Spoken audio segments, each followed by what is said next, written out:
Bachelors.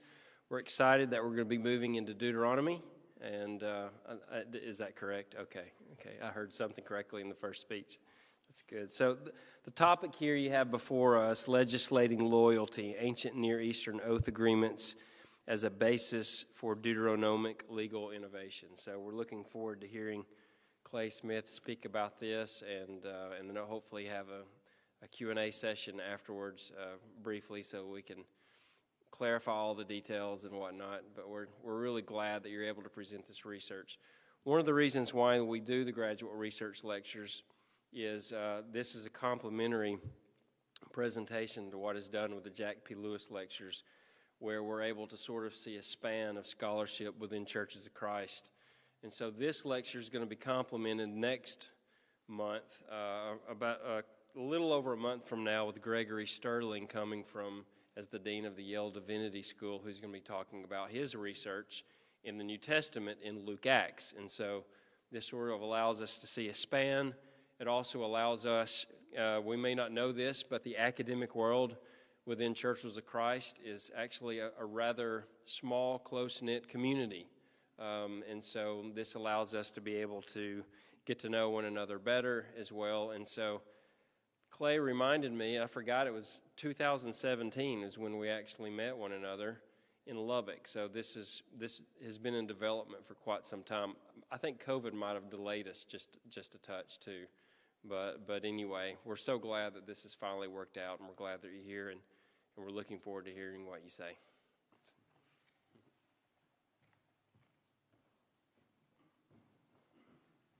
All right, you came back. Way to go.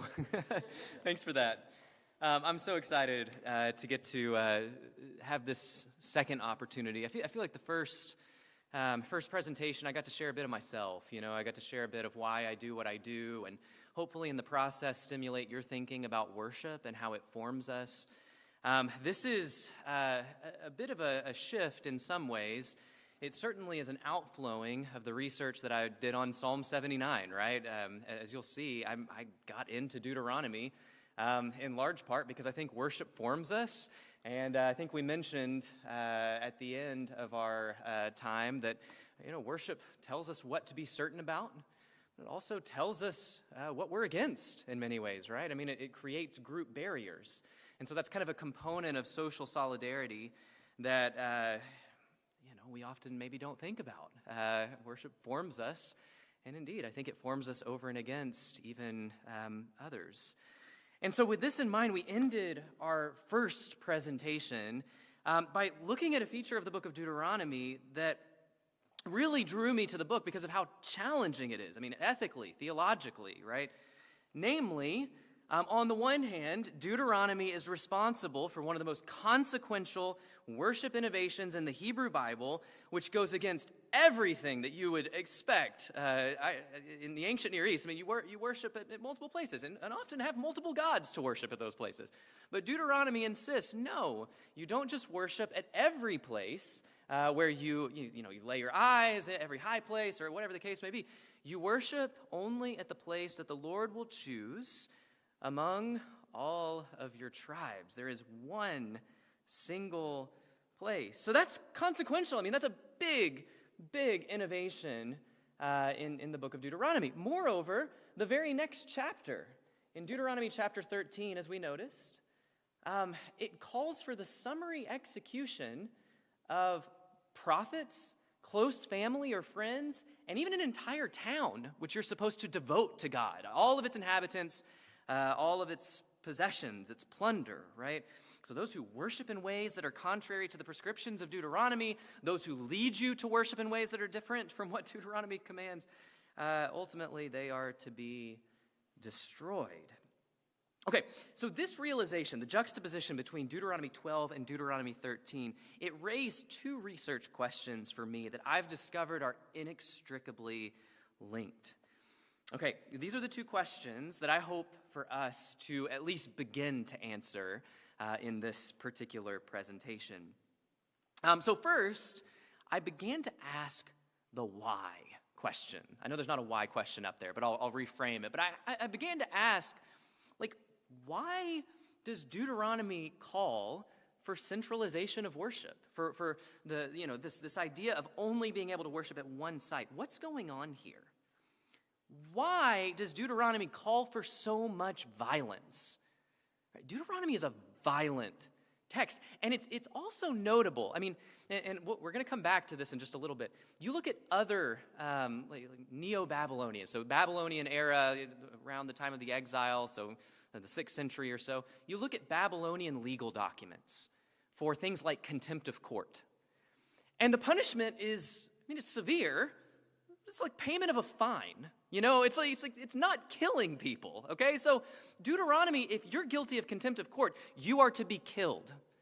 So why? Why is Deuteronomy calling for so much violence? And is it possible that these two innovations are linked in some way? Is there some common program that explains the combination of these legal innovations? And what about other commonly discussed innovations in Deuteronomy, right? I mean, there's Deuteronomy's view of the Levites is pretty unique, even over and against other materials. All Levites in Deuteronomy seem to be elevated in some way, as opposed to just some. You can look at Ezekiel like 44, pieces of Numbers as well. So what's going on with the Levites? So again, put simply, I began to ask about the rationale for Deuteronomy's legal innovations.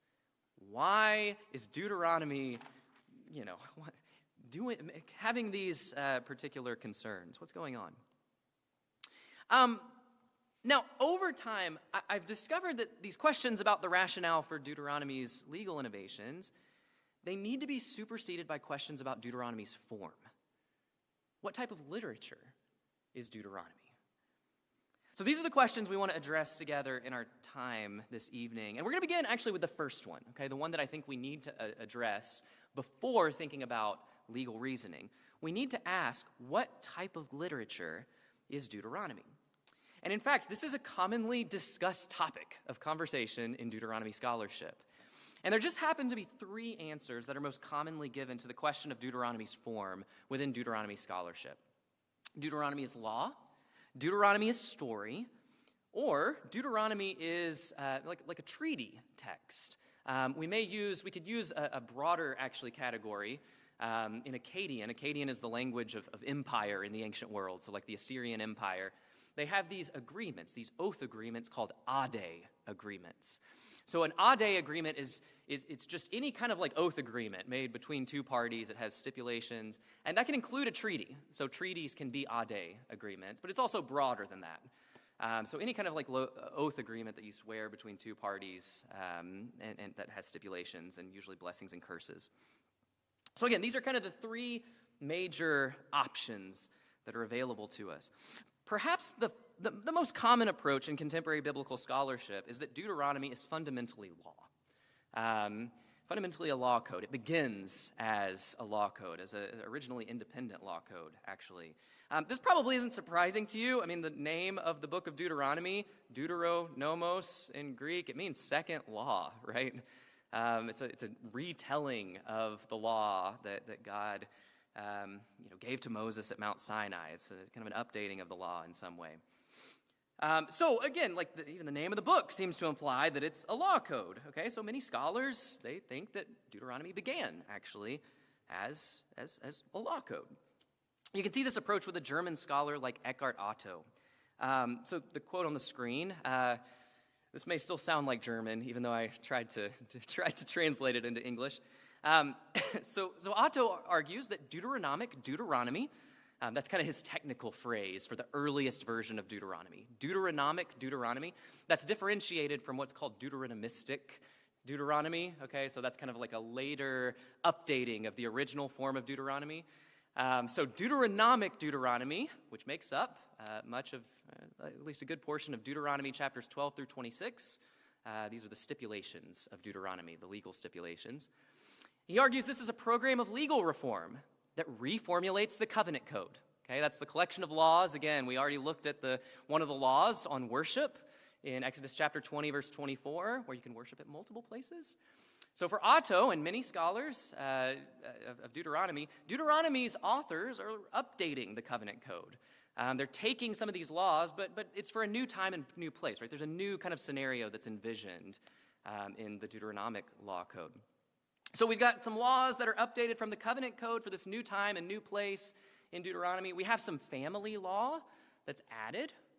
And then this kind of collection of laws is edited in the horizon of actually Neo-Assyrian law. So there's kind of legal conventions, legal reasoning that's used that resembles Assyrian law codes, especially the Middle Assyrian law codes. So again, even though that may still seem like German to you, I don't know. I don't want to give Otto too much of our time. I'll simply point out, if you're kind of confused by all of this, for many biblical scholars, including especially German scholars associated with the so-called Göttingen school, the book of Deuteronomy is the result of a long process of composition by generations and generations of scribes.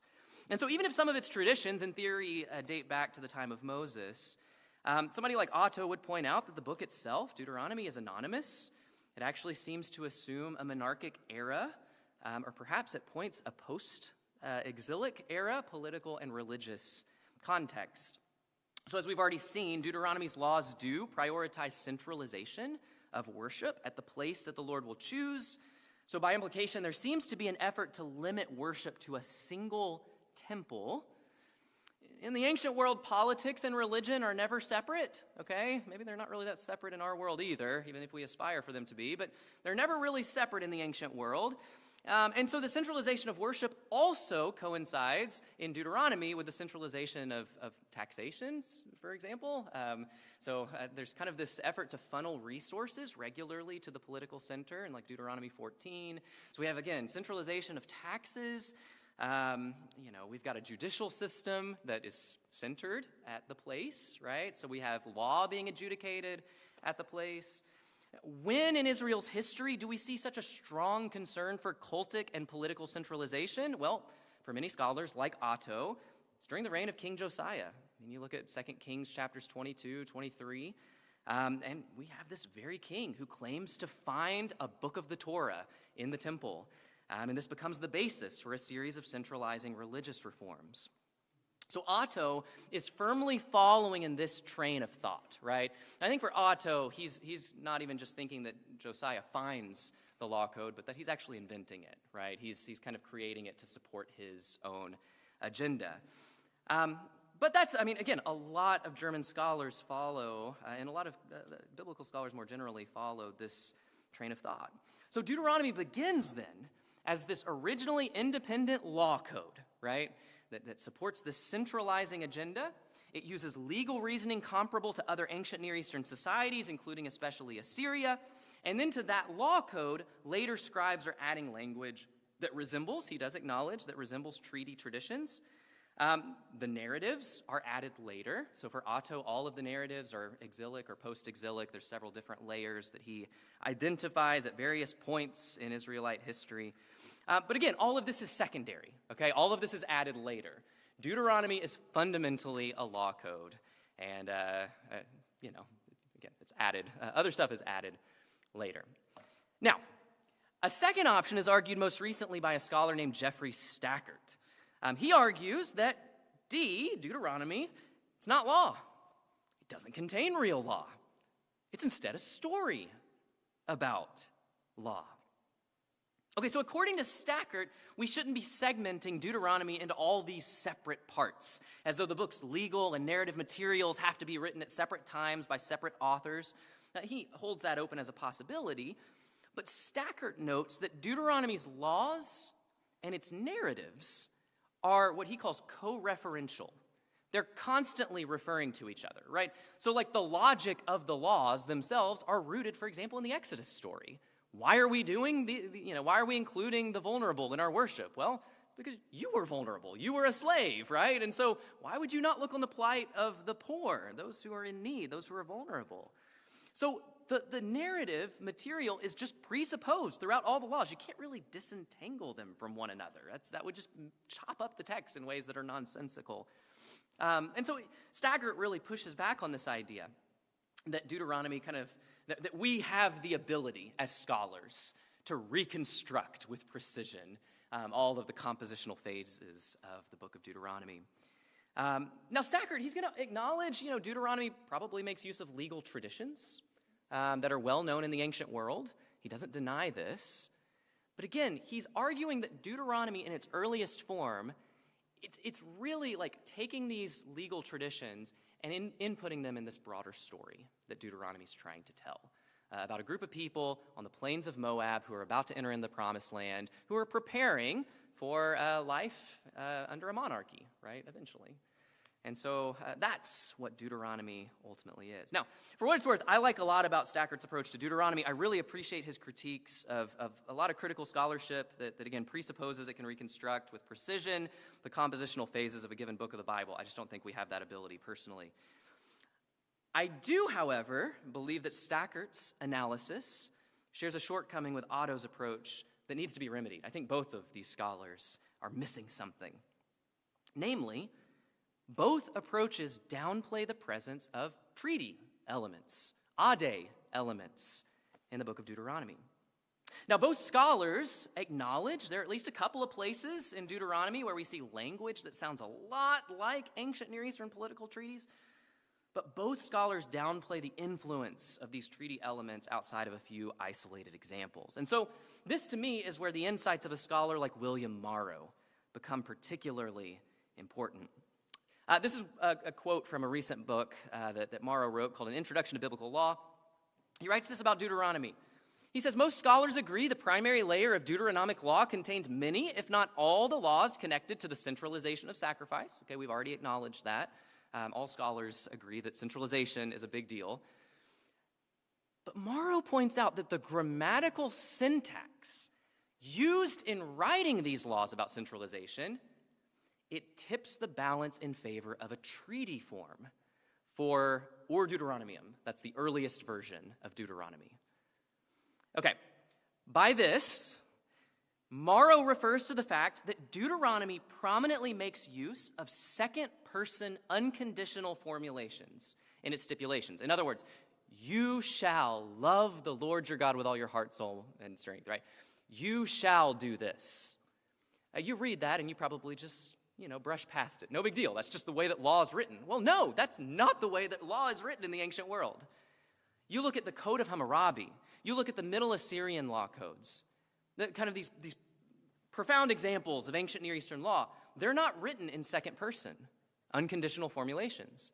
They're written in if-then formulations, in the third person. It's called casuistic law. If this scenario happens, then a person should do this. That's how law is normally written in the ancient world. There's an exception, though. Treaties are a form of international law, right? And actually, ancient Near Eastern treaties are normally written in second-person unconditional. You shall do this. So Deuteronomy's syntax, its grammar, actually better resembles an ancient Near Eastern treaty or oath agreement, audit text, than a law code, like what we'd see in the Code of Hammurabi. Scholars will point to other evidence to demonstrate Deuteronomy's reliance on treaty materials. Some will look at Deuteronomy's structure more generally, which does include many connections with ancient Near Eastern treaty texts. Treaties often have narrative historical prologues. They'll have stipulations. They'll have blessings and curses. We have, invocations of witnesses. Usually those are the gods, right? Normally you have lists of the gods that are viewing a treaty, viewing the oath agreement, and kind of ensuring it. In Deuteronomy, it's like the heavens and the earth. Of course, we don't have other gods mentioned, but we do have invocations of witnesses, narratives of document deposits with calls for regular reading. Interestingly enough, Deuteronomy chapter 31, verses 9 through 13, we have a call for, as we're going to come back to this, everybody in Israel to assemble at the place where the Torah is going to be deposited. And guess what they're supposed to do? Among other things, they're supposed to hear the stipulations of Torah read out loud. Okay, treaties do that too. As we're going to see, a lot of ancient cultures, they'll deposit a treaty in a temple, and they'll call for comprehensive assembly and address of an entire population, and they'll read the terms of the treaty, either every year, every 3 years. In Deuteronomy, it's every 7 years. But we have this narrative of a document deposit with a call for regular reading. Okay, scholars will also note that a specific audit text, it's called a treaty. It's called Esarhaddon's succession treaty. It's really not a treaty. It's between a king and then like all of his population. Okay, so it's not between two different political parties necessarily. It's everybody in Assyria, all the provincial states, all the vassal states. But it's called Esarhaddon's succession treaty. And actually, Esarhaddon's succession treaty, you can see a picture of it on the right, and then on the left, you have sort of a reconstruction of the temple site where it was found. This was found in 2009 at the site of Tel Tayanat in North Syria. This is super close to Israel. Among other insights, the find of this copy of Esarhaddon's succession treaty, we already had several other copies, and so this find supports many proposals in scholarship that already existed regarding the widespread dissemination of Esarhaddon's succession treaty throughout the largest Assyrian empire. In other words, during the 7th century, this is how the Assyrian king is effectively consolidating power. You make a bunch of copies of this oath agreement, you send it out to every single one of the vassal states, the provincial states. Oh, by the way, 7th century, this is when Israel is an Assyrian province and Judah is an Assyrian vassal state. Manasseh, king of Judah, he is listed in multiple Assyrian royal inscriptions as being a faithful servant of the Assyrian king Esarhaddon and then later Ashurbanipal. So, okay, Israel and Judah would have received a text like this. I mean, it's like there's really not debate about that in scholarship. Maybe more debate about Judah, but we have Ade agreements with vassal states. We have an Ade agreement that's preserved with Baal, king of Tyre. Tyre is right next to Judah, and guess what? You know the same royal inscriptions that I referenced with Manasseh being praised as a faithful servant? Guess who else is mentioned? Baal, king of Tyre, who's a vassal state of the Assyrian Empire. So we would expect, again, there to be an Ade agreement between Judah, its kings, and between the Assyrian Empire. So again, historically, Israel and Judah are experiencing the impact of this Assyrian treaty tradition. Okay, and then there's rhetorical parallels between Deuteronomy and these texts. We can look first at some of the commonalities between Esarhaddon's succession treaty, okay, so the very text that I just showed you, and Deuteronomy chapter 28. If you're not familiar with Deuteronomy 28, just know it's a long list of blessings and curses. In your daily Bible reading, you probably just skim over it, okay? It's kind of brutal in many ways, the curses are. But it's a long list of blessings and curses, and they're intended to ensure loyalty to the stipulations, right? If you are faithful to the stipulations, you will be blessed. If you're not faithful, you're going to be cursed. These things are going to happen to you. Okay, well, many scholars will point out parallels in content and even the order of curses. It's not perfect, but there does seem to be some pretty significant, striking similarities between Deuteronomy 28, especially chapter 28, verses 26 through 35, which is up on the screen, and then sections 39 through 42 of Esarhaddon's succession treaty. Again, in sequence, we have discussion of skin afflictions, blindness, exposure of a corpse. Remember that from our discussion earlier in Psalm 79, right? The animals are devouring the corpse. That's, again, one of the common curses in these treaties. Violation of a wife, pillage of the household, and then ultimately occupation by a foreign nation or a strange nation. Scholars like Moshe Weinfeld, and more recently Bernard Levinson, who's quoted or cited on the screen, they talk about how this sequence of curses in Deuteronomy 28, we don't see that anywhere else in the Old Testament. We do see it, though, in Assyrian treaty texts.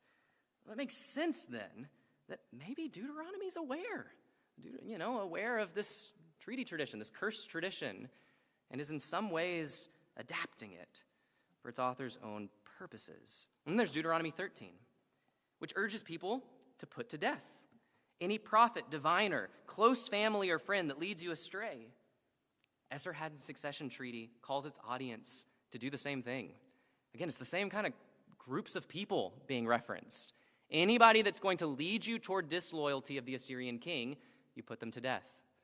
Again, Deuteronomy is adapting the same kind of tradition. Even a loved text like the great Shema, love the Lord your God with all your heart, with all your soul, with all your might. Did you know this is political language? In the context of the Assyrian Empire, you shall love Ashurbanipal, the great crown prince designate, son of Esarhaddon, king of Assyria, your lord, like yourself. This is treaty language. Love here is not just like affectionate regard. I mean, maybe it entails some of that, but it's loyalty, right? This is language of political loyalty. You shall be wholly loyal to the Assyrian king, your entire being, that you would give up your life for that king. So again, even this text has a parallel in the political discourse of the Assyrian Empire. Okay, so let's get this straight for just a minute, okay? The hypothesis that Deuteronomy is modeling itself after a kind of Assyrian loyalty oath, even like maybe Esarhaddon's succession treaty. It seems to be entirely plausible historically. We have a copy of Esarhaddon's succession treaty in North Syria. We know that they made a bunch of copies of this text. We also have a copy of an audit agreement treaty with Tyre, right, another vassal state whose king is listed alongside of Manasseh, king of Judah. So all of this is plausible historically. The hypothesis is arguably signaled by Deuteronomy's macrostructure. Again, the invocation of witnesses, the blessings and curses, the calls for regular readings and document deposits, the syntax of Deuteronomy stipulations. It's signaled by that. The rhetoric of several parts of the book resemble oath agreements like Esarhaddon's succession treaty. So maybe we can return to the question that we began by asking, what is Deuteronomy? Well, again, Deuteronomy is a lot of things, right? I mean, it includes legal traditions. It includes narrative traditions. But I think a lot of what makes Deuteronomy unique,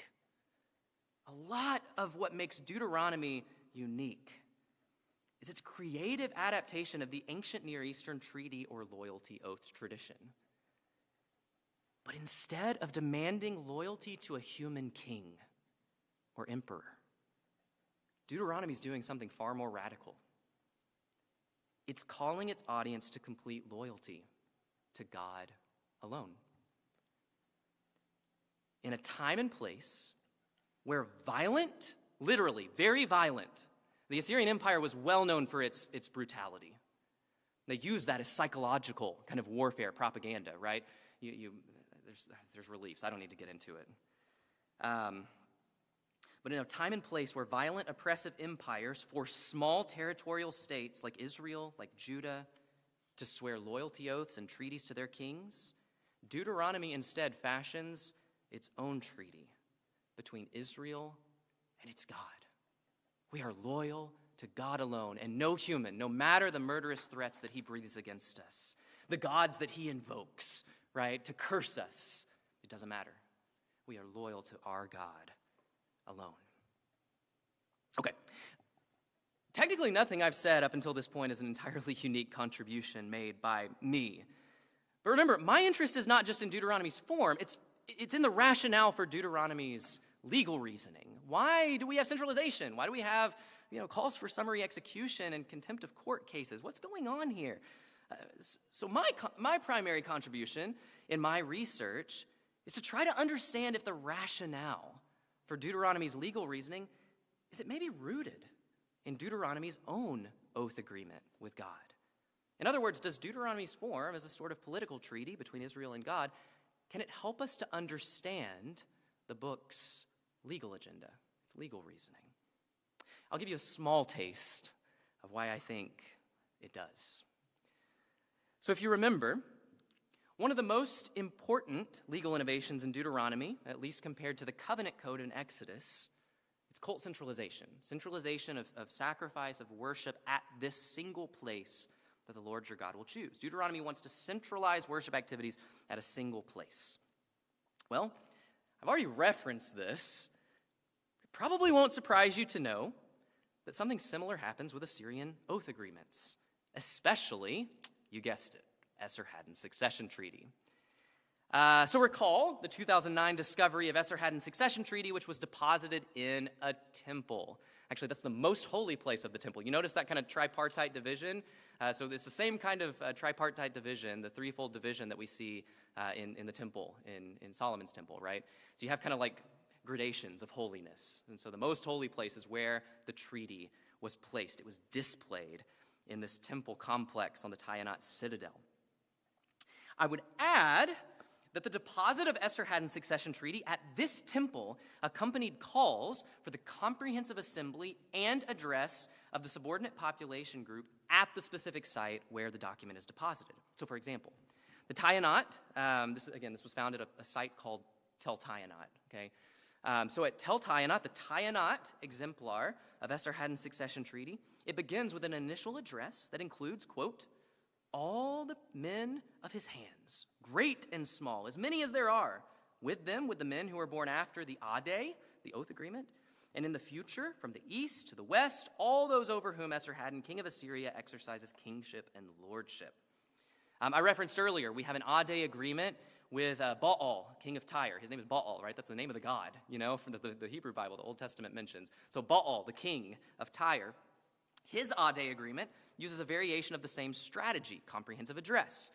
This Ade agreement addresses all Tyrians, all of Tyre, young and old.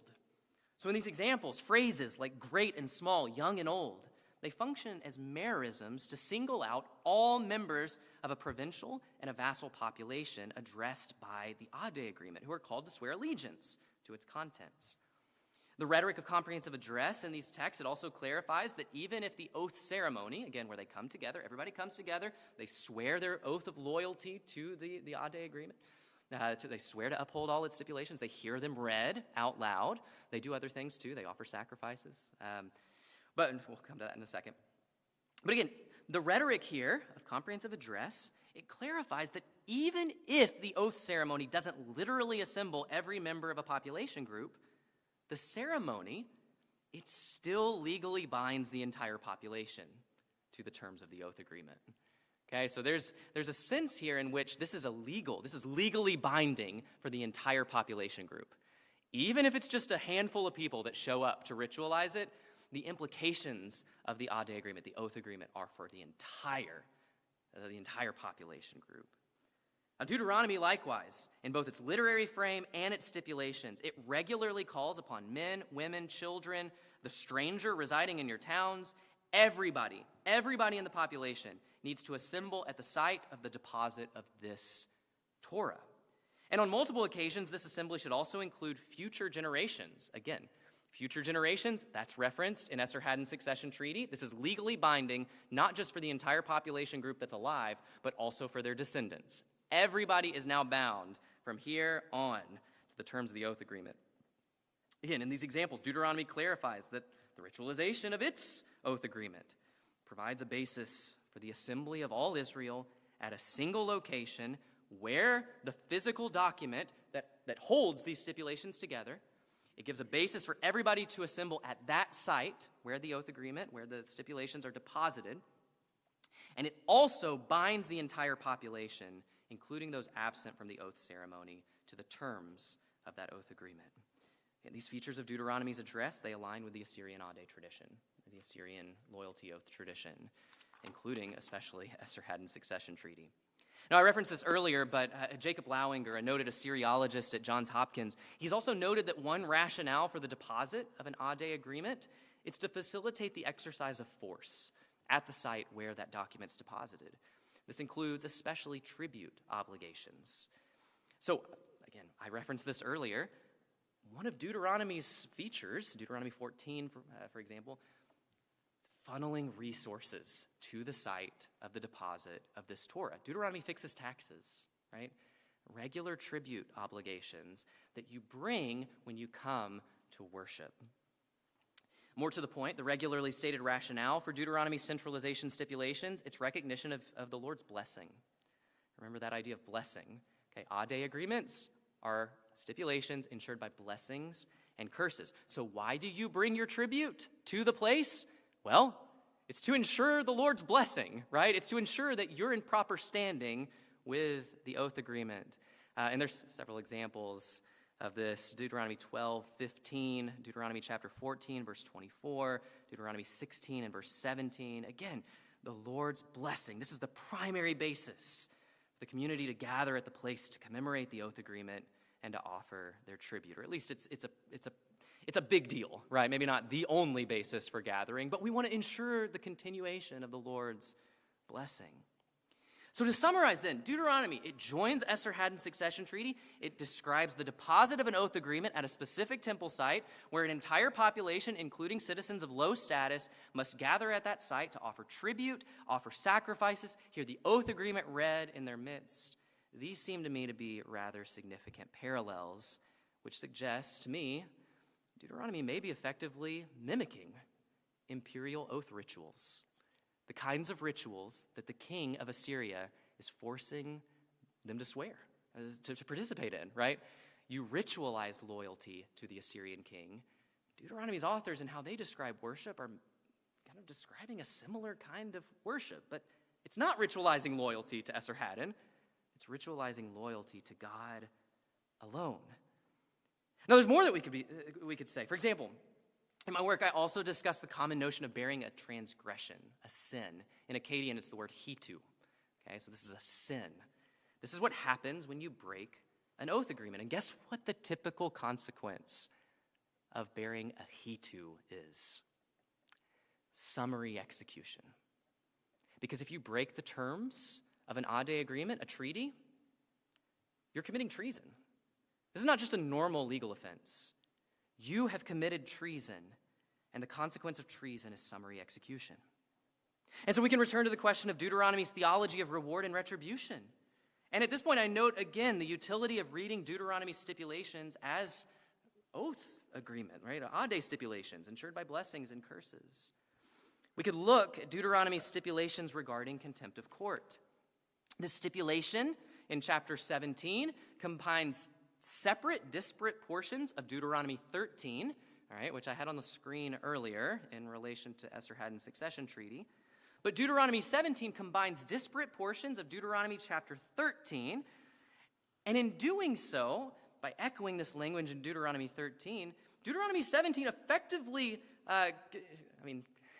equates contempt of court with treason against the Lord your God. If you disobey the stipulations of Deuteronomic Torah, of those who are enforcing Deuteronomic Torah, you are guilty of treason, and this warrants death. Now, treason against the Assyrian sovereign is also an offense warranting death in Esarhaddon's succession treaty. The association of the death penalty with a breach of the king's audit also extends into the Neo-Babylonian period. So I've got a text cited up there, AFO 17:2. This is Nebuchadnezzar. You guys know Nebuchadnezzar, right? This is a text about Nebuchadnezzar. It's his document. Somebody breaches an audit agreement, breaches an oath agreement. They're guilty of treason, and so they must die. Again, these examples, they contrast with more lenient penalties for contempt of court in Neo-Babylonian legal proceedings, which typically involve payment of a fine. And so the severe punishment for contempt of court in Deuteronomy 17, also in Deuteronomy 19, verses 19 through 20, it's the same fatal consequence attested in Neo-Assyrian and Neo-Babylonian texts for high treason against the king. This is a consequence leveled against those who breach an audit agreement. Again, the major takeaway is that many of Deuteronomy's most enigmatic, most strange legal innovations, they become sensible when we acknowledge that the authors of Deuteronomy's stipulations understand these stipulations as oath-bound stipulations ensured by blessings and curses, akin to audit agreements. Okay, that is a lot. What do we do with this information? Like, what's the payoff? What's the point? I want to spend a few moments giving you a few maybe more pastoral reflections on what we've done here. And hopefully this will be helpful to you. I think there's a lot of sermons that I would preach after reflecting on this material. So here's a seed for one, okay? I want to start by reminding ourselves of where we began today. Worship allows communities to perform their values and to become more and more certain of who they are and why they exist. The other side of the coin that we mentioned is that worship also allows groups to define themselves over and against other groups.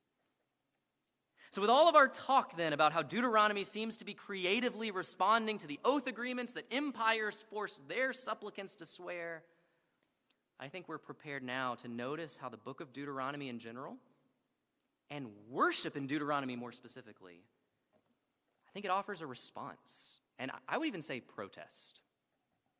to the totalizing claims of empire. I think worship in Deuteronomy offers a venue for performing a story that stands in opposition to the story promoted by human empires. I want to draw your minds back to the Exodus story for just a moment. The drama of the book of Exodus begins with Pharaoh, king of Egypt. Pharaoh's a powerful but also an anxious character. We get a sense of Pharaoh's anxiety in the very first chapter of the book of Exodus. He sees the growing number of Hebrews, the descendants of Joseph, and his first inclination is to view them as a threat to his power. And so he enslaves them, and he resorts to violence against them. I think the Old Testament scholar Walter Brueggemann, he makes a compelling argument that Pharaoh's anxiety and his propensity for violence were the result of a fear that he had internalized. And I think it's a fear that motivates the pursuits of many empires who take. You see, Pharaoh feared scarcity above all other things. He was afraid of running out. He was afraid of running out of money and resources, and so he would constantly try to accumulate land and money and grain and people to work for him until he had a monopoly over everything and everyone in Egypt. When you fear scarcity above all, you can never really accumulate enough. What's more, Pharaoh's monopoly of resources results in violence because you see, Pharaoh was also afraid of running out of power, and so he would inflict violence against anything or anyone that represented a real or perceived threat to that power. Yes, Pharaoh, I think, was afraid of scarcity. He was an anxious man. He did whatever it took to protect himself against this fear, no matter how much pain it inflicted on others. I think the fear of scarcity persists today. I think threats of scarcity are all around us. Pharaoh's voice is all around us. It's on the news, it's on social media, it's potentially even in our church buildings. The voices of not enough often come to us before we even think to question them or examine them. Lynn Twist summarizes our dilemma well, I think, in the book, The Soul of Money. Twist says this, quote, "We don't have enough time, enough rest, enough work, profits, exercise, power, wilderness, weekends, money. We're not thin enough, smart enough, pretty enough, fit enough, educated enough, successful enough, rich enough. Before we even sit up in bed, before our feet touch the floor, we're already inadequate, already behind, already losing, already lacking something. And by the time we go to bed at night, our minds race with the litany of what we didn't get or what we didn't get done that day. We go to sleep burdened by those thoughts and then wake up to the reverie of lack." The threat of scarcity can lead us to tremendous anxiety and, God forbid, violence in our relationships. It can convince us that outsiders are always worthy of suspicion and thus should be avoided because they might take too much from us. It can convince us that times are tough, so tough that hospitality and generosity are simply impossible. Embrace life mottos like survival of the fittest, every man for himself. Churches can operate under the fear of scarcity. I think one of the greatest signs that a church fears scarcity above all else is when a church simply turns inward, falls into survival mode. A church in survival mode has no clear sense of mission. It just carries forward the status quo. It wants to pacify people who complain.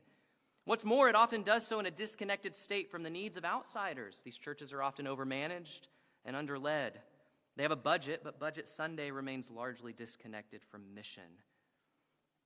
Now, over and against an environment in which scarcity is feared above all things, I think Deuteronomy asserts a rather challenging voice that calls its audience, and I think that includes us, to fear God more than we fear scarcity.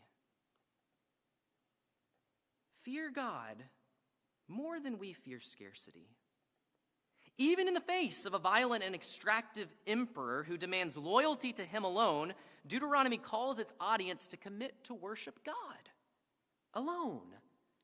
Even in a world in which prices are high and resources seem too scarce to be shared, Deuteronomy calls its audience to spend their time in worship sharing in the blessing that God has given. It is not the king that provides the blessing, right? That provides the resources, that provides justice. It is our God alone. And so our worship time is a time to celebrate that we have enough. We have a God of abundance, and so we share. Finally, even in a world in which fear of others, especially those who are different than us, that fear of others is the norm. They might take too much from us. This was certainly the case in the ancient world as well. Deuteronomy calls its audience to make worship a moment in their life in which all members of their society are included, including the strangers, those who are in their midst from outside of their land. So this includes especially prioritizing the creation of spaces in worship for those who are most vulnerable. The land list, the list in the passage in Deuteronomy 16 that I have projected, your daughters, your sons, your male and female servant, the Levites, they don't have land, right? That's their inheritance is the temple. The stranger, the orphans, the widows, right? These are the people that you prioritize in your worship. So folks, we may not, this is where I'm ending, we may not live in a world in which empires are forcing us to swear oaths of loyalty to them, and for that reason, some of Deuteronomy's rhetoric may seem odd to us, because I think it is. I think it's adapting and mimicking the language of empire in the ancient world. So we don't live in that environment. This may seem odd to us. But I can tell you that Deuteronomy's creative response to the totalizing claims of empire, I think it's relevant to our current day and time. Our worship forms us to be certain of who we are and also what we are against. And there are narratives that are being told, the narratives of scarcity, for example, which the gospel message confronts with a resounding, no, I've got something better, right? We serve a God of abundance. So I feel quite comfortable then. This may be weird, I don't know. But I'm going to close this research presentation with a benediction of sorts, okay? May we love God more than we fear scarcity. And as an outflowing of this love for God, may we never forget that our worship is powerful. May we see our worship as an opportunity to perform stories of salvation that stand in contrast to the violent and selfish narratives that are all around us. Thank you all so much for your time, for your attention. I appreciate you.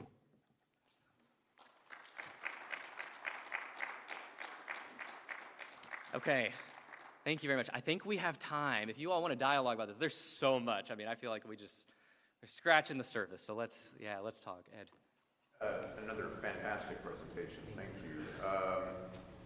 Tell me what the importance of Ezra Hardin's succession treaty is for the overall theory. Like, if we didn't have Ezra Hardin's succession treaty, would your theory could you still demonstrate it? I'm assuming, yeah. Yeah, absolutely. Yeah, that's something that I really have to work with because there is a big debate right now. Did Deuteronomy, did it know Esarhaddon's succession treaty? And is there direct dependence with Deuteronomy and Esarhaddon's succession treaty? And scholars are divided. Some will say absolutely, yes. Deuteronomy's authors are, they have a copy in their temple, and they are reading it, and they're mimicking it in some way. But others will say, well, no, we don't even know. So Esarhaddon's succession treaty is written in Akkadian, most likely, right? That's the copies that we have are written in Akkadian. Would, scribes in Judah, would they even know Akkadian, right? Most imperial discourse is taking place in Aramaic because, people in Judah or Israel, they would have known Aramaic. They would have known it's very close to Hebrew. So I think there's a strong possibility that Deuteronomy is specifically mimicking Esarhaddon's succession treaty. But as I referenced earlier, there's all sorts of treaties, audit agreements out there. We've got the one with Baal, king of Tyre. It's very possible that Judah has its own unique audit agreement that we just don't even have, right? And so we can't be too dogmatic about saying that, this one treaty text is sort of the basis for some of Deuteronomy's kind of unique features, because we don't know that. There's also the level of creativity for Deuteronomy's authors, right? I mean, they probably have their own native treaty tradition that they may be adapting. And so I think there's enough in common with the Assyrian tradition to say that there is dependence upon the Assyrian tradition more broadly. But I would also throw this in there. Treaty traditions are not just being passed on through reading the treaty texts. They're being performed, right? They're being ritualized. They're being read out loud. You have imperial officers that would have been stationed in Israel, in Judah. And so you see how those officers, how they interact with people. We've got officers, we know there's a class of officers, Assyrian officers known as the Kepu official. And we've got records of many Kepu officials being stationed in vassal context throughout the southern Levant. And they have battalions of soldiers at their disposal. So we see some of the treaty traditions it's being enforced through violence, through means like this. So again, I want to be flexible kind of in my own framework. I think the traditions are being passed on orally and through some of these visual means, right? Through officers and ritual. So all of the copies of Ezra's succession treaty are in Akkadian. Yes. The ritual performance of it in Judah, let's say, would have been in Aramaic? Would have been in Hebrew? That's a really good question. I don't know. I don't think there's any way to know. Not Akkadian, not whatever language, Assyrian, or whatever. Yeah. So I don't know. We know that within the treaty text themselves, it says, read this. Gather everybody together and read it out loud. But it doesn't specify what language. It doesn't seem like it would make sense to read it in Akkadian because very few people would know Akkadian in some of these vassal contexts.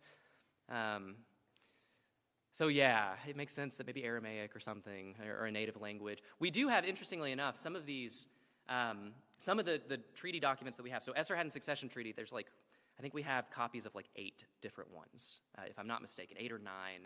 And we have some with what are called the Median vassal states. So there's several states associated with the Medes.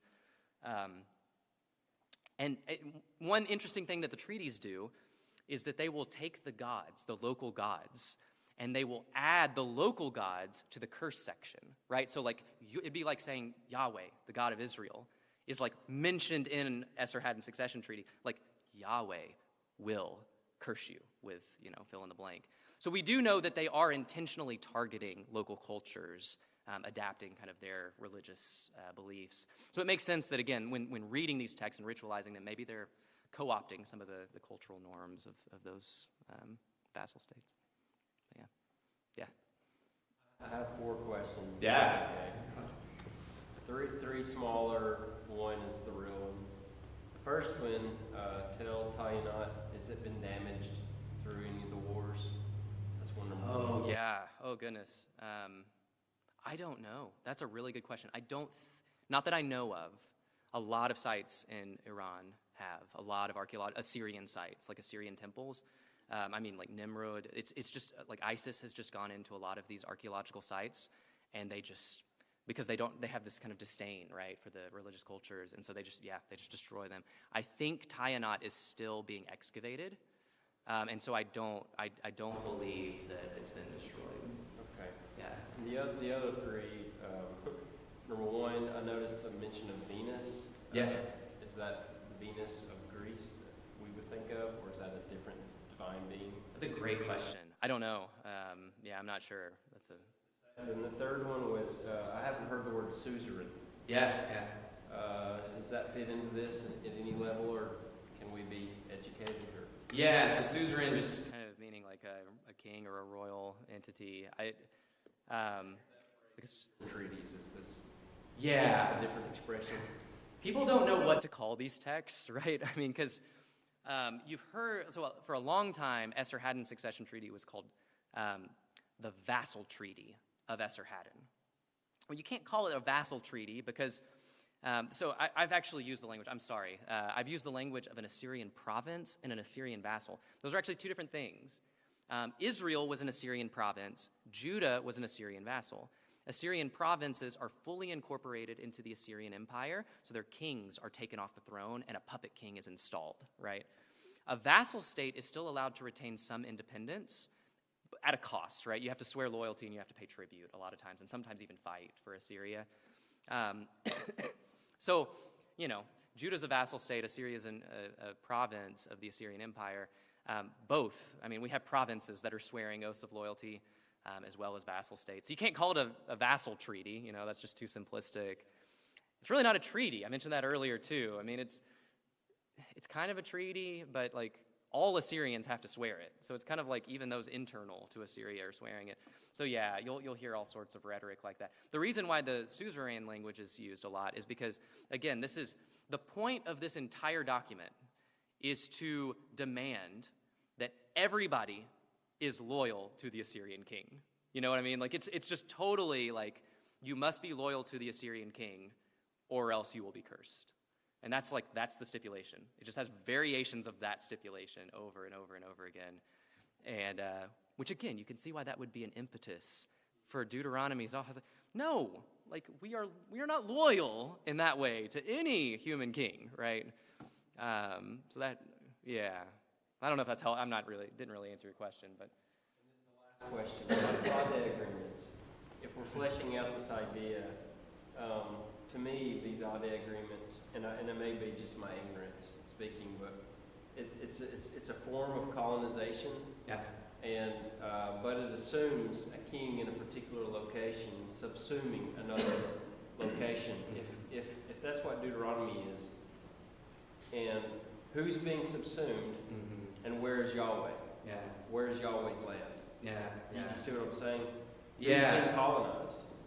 Yeah, it's fascinating that you asked that, because that's a difference. Empires, by nature, are trying to expand to the four corners of the world. That's what they do. They have a divine mandate to expand, right? Deuteronomy, though, that impulse, I think you could argue maybe it's there in some ways. The reason why I'm hesitant, though, like Deuteronomy's laws of warfare in Deuteronomy chapter 20, you have two different protocols. One is for faraway nations. You let, women and children live. You can take plunder for yourselves. But there's a distinction made with the land that the Lord your God is giving you as an inheritance. And so that land you devote to the harem, right, which is we talked about that concept earlier in chapter 13, right? You destroy everything as kind of a sacrifice to God. Anything in that land which is opposed to loyalty to God, it's just, again, you can't defile the land in that way, right? This is kind of like a sacred land. So, Deuteronomy opens up the possibility of expansion at points. There's the idea that, when the Lord expands your land, right, then you're going to have to, instead of bringing your sacrifices, your animals, you kind of exchange them for money, and then maybe you, journey, right? So maybe Deuteronomy's opening up the idea of the land expanding, but at this point in Israel's history, no, they're still a territorial state. This is not, again, there's mimicry of empire, but the ideology of empire is, I think, subverted in some pretty profound ways. To that point, I would just add, there's not the desire to expand in land in the same way that empires have. The king in Deuteronomy, there is a king in Deuteronomy chapter 17. He does nothing. I mean, he reads Torah all the time. That's it. That is his job. And so this is a radical reassessment of kingship. Because if God alone is sovereign, then everybody has to serve God alone, right? It's not, there is no prioritization, even of a human king. So again, there's mimicry, but there's also subversion of imperial norms, right? It's not about a king gaining power for himself, quite the opposite. So, yeah, it's interesting. Thank you for that question, though. First of all, in the dependence or non-dependence category, I'm assuming that scholars, when they're dealing with the treaty codes used in the Assyrian Empire, that they're operating not on the assumption that they originated it. In other words, assuming they approach it from the perspective that treaties have existed for some time, that they existed in multiple cultures. We just have the privilege of having the record of Assyria. So anyway, I just would like to know how much scholars kind of acknowledge that and those all had consequences, and often you would have had gatherings to pronounce it. So that was one thing I just would love to know how scholars approach that in the whole dependency or non-dependency. Well, maybe just start with that. Yeah, that's a great question. I'm really glad for the chance to clarify that, so thank you. So Assyria is not the only nation or empire that uses treaties like this. Actually, as far back as the late Bronze Age, so 1200 to 1500 BCE, right?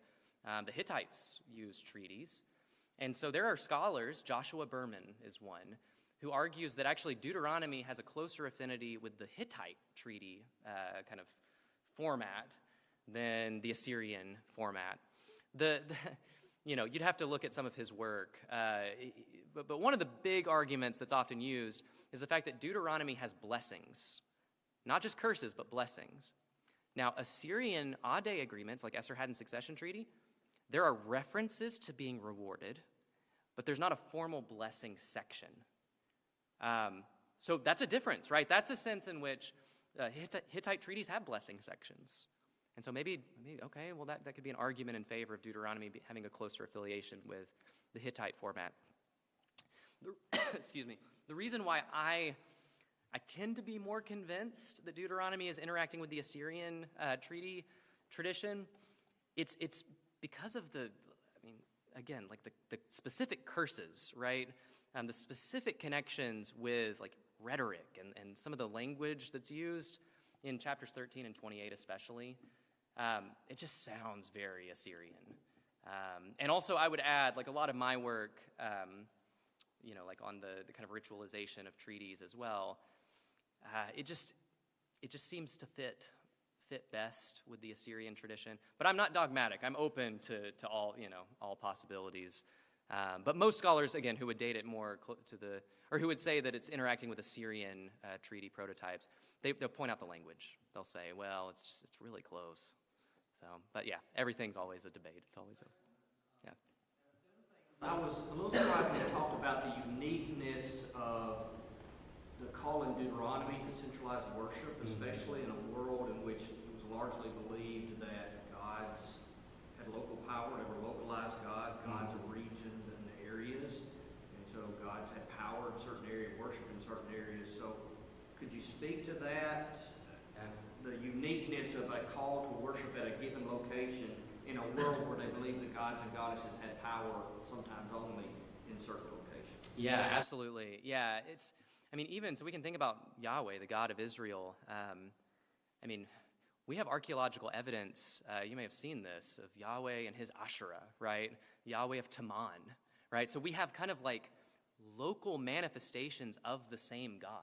We've got Yahweh of Taman, or Yahweh of Ekron, or whatever the case may be. So the idea then that no, Yahweh there's only one, right? There's not these kind of local manifestations of the same God, but no, there's one place where this God makes his name known. That's remarkable. That's a pretty, I think that's worth noting. And especially too when comparing it with like the Covenant Code of Exodus. The Covenant Code of Exodus is assuming kind of an agrarian society that's kind of loosely affiliated, agrarian sites.